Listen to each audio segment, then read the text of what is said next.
The first morning the city was sealed. People chose between two paths, flee or show up for work. 80 years ago, Camus' Dr. Rieux was the man who could not flee. 1947, Albert Camus publishes The Plague. The Algerian port city of Oran is sealed off by a sudden epidemic. Over 2 months, corpses pile up and people's true colors split open. At the center stands Dr. Rieux. The citizens want to call him a hero, but Camus refuses sharply. Heroism is not sanctity. It is doing your own job honestly. To you, who at 6 a.m. today reach for the phone before your eyes are fully open, 80 years ago, Camus offered this one line.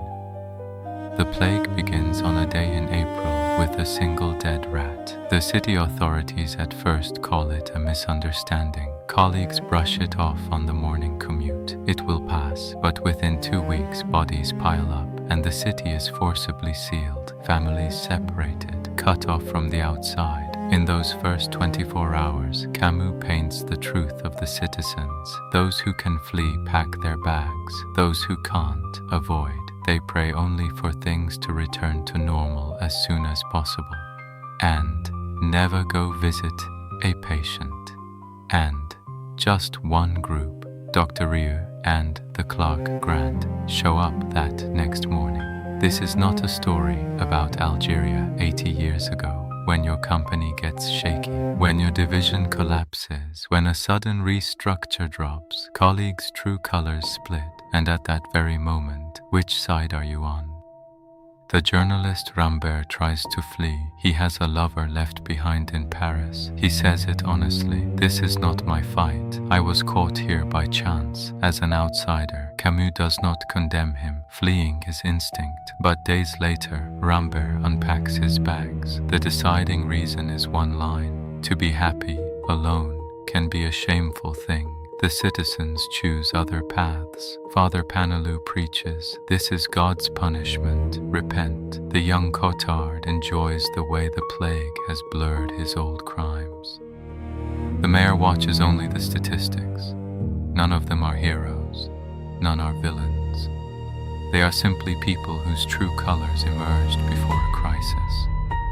At the center stands Dr. Rieux. He has no intention of being a hero. There's only the next patient, the next ward, the next dawn. Even while his own mother is dying of plague, he takes the next patient. A friend asks him, "Why do you go this far?" Rieux answers shortly, "Because I am a doctor. That is all. No mission, no heroism, no faith. He just does his job, because it is his job."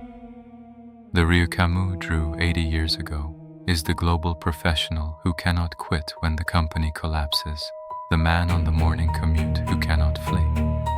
About a year later, the plague suddenly retreats. The citizens dance in the streets. Those who fled return home and hug their families. In the middle of the public square cheering, Rieux quietly climbs to the rooftop alone. He knows the plague bacillus never disappears. It sleeps somewhere in some peaceful city between the pages of a book on a shelf and one day wakes again. So Camus closes with one line, that the plague has retreated does not mean it is over. A company's crisis is the same.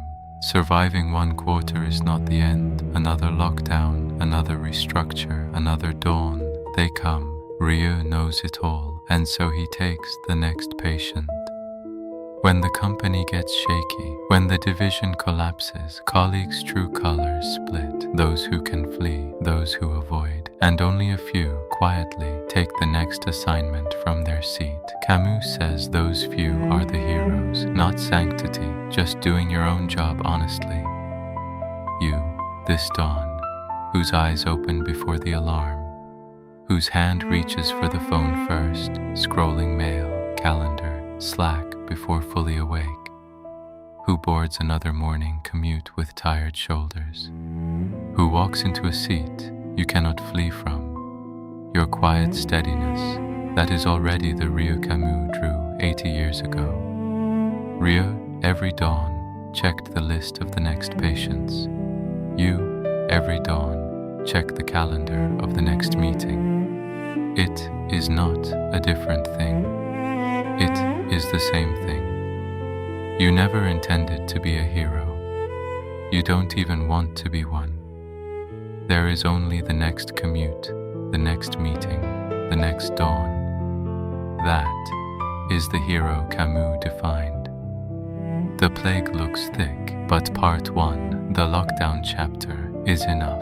I recommend the Penguin Modern Classics translation. Once you finish it, the weight of reaching for the phone tomorrow dawn will never feel the same. Next episode, Hermann Hesse's Siddhartha, a man who realized only after having everything that he was empty, the single moment he crossed the river, meets you again on the Morning Commute platform. New classic every Monday and Friday. Like and subscribe. It genuinely helps us find the next masterpiece. This dawn, your eyes opened before the alarm, and your hand reached automatically for the phone. What was the first screen you saw? Leave it in the comments.